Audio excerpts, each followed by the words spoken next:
Auditeurs, auditrices, frères et sœurs, bien-aimés, bonjour.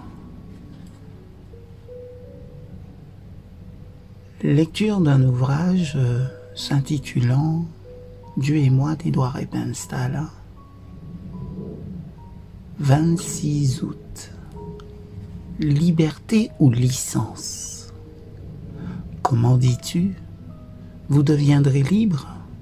Jean chapitre 8, verset 33.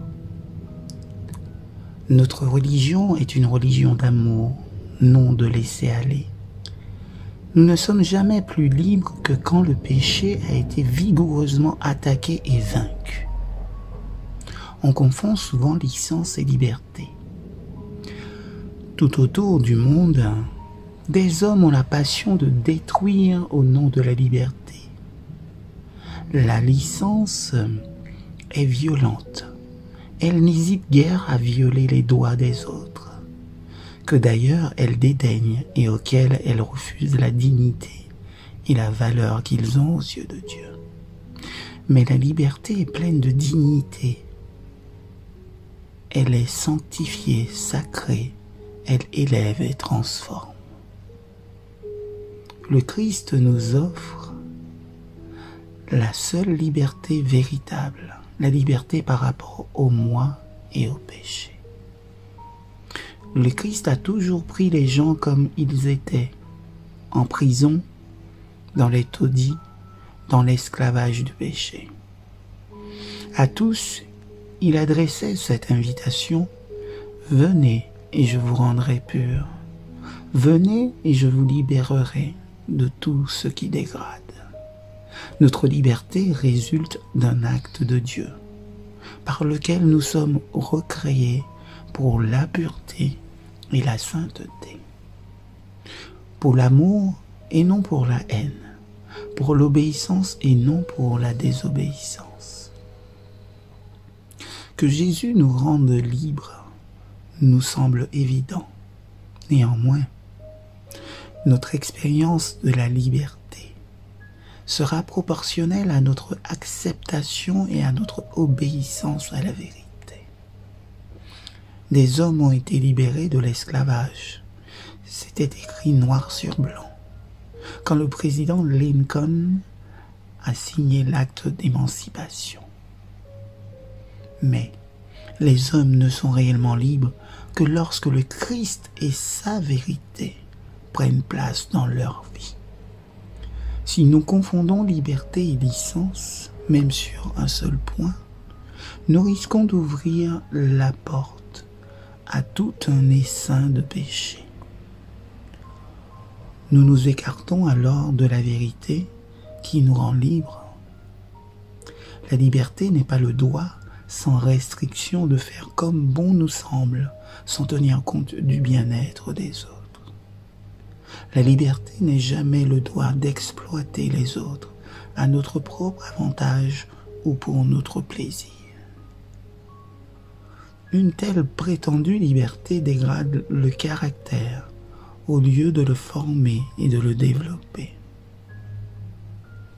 Dieu ne nous a servi jamais par notre obéissance à la vérité. Au milieu des transgressions et de la perversité de notre monde, il est possible à l'homme naturel de parler de véritable liberté. Il faut être chrétien pour pouvoir le faire. La liberté en Christ surpasse en éclat tous les combats livrés à travers le monde en son nom. Sa présence nous purifie, nous transforme. Il fait de nous des fils et des filles de Dieu. Excellente journée à tous et à toutes. En Jésus, Amen.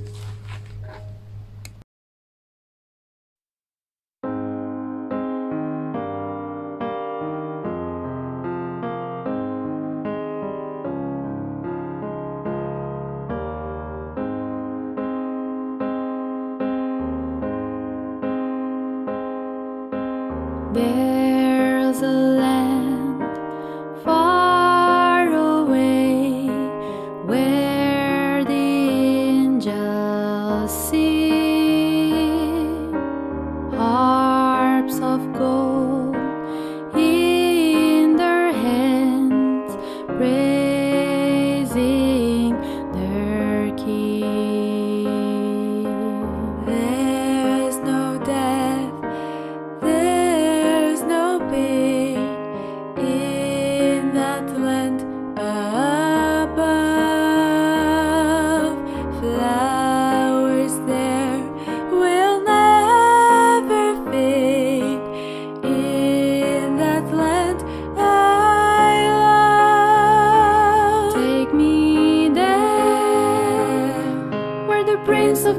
glory reigns.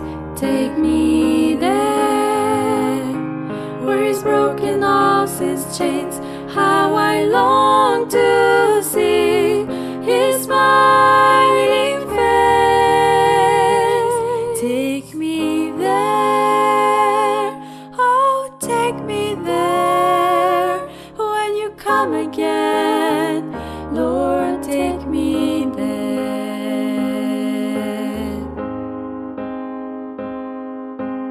I am longing for the day when my Lord descends.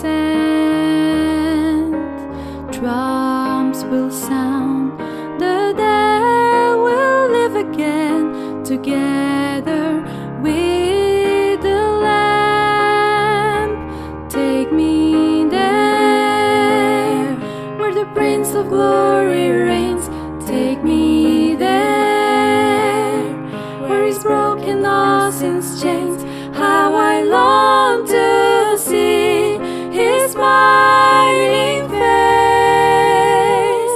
Take me there, where the Prince of Glory reigns. Take me there, where He's broken all sin's chains. How I long to see His smiling face. Take me there, oh, take me there.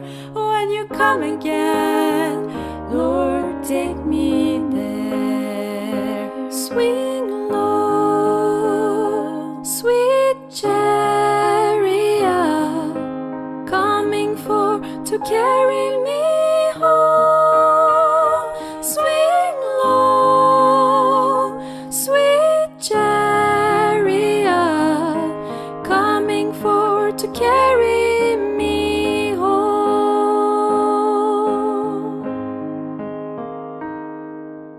Till that day, I'll obey all that He commands, and all my trials and all my pain will be wiped away. Take me there, where the Prince of Glory reigns. Take me there, where He's broken all sin's chains. How I long to see His smiling face. Take me there, oh, take me there. When you come again, Lord, take me there. When you come again.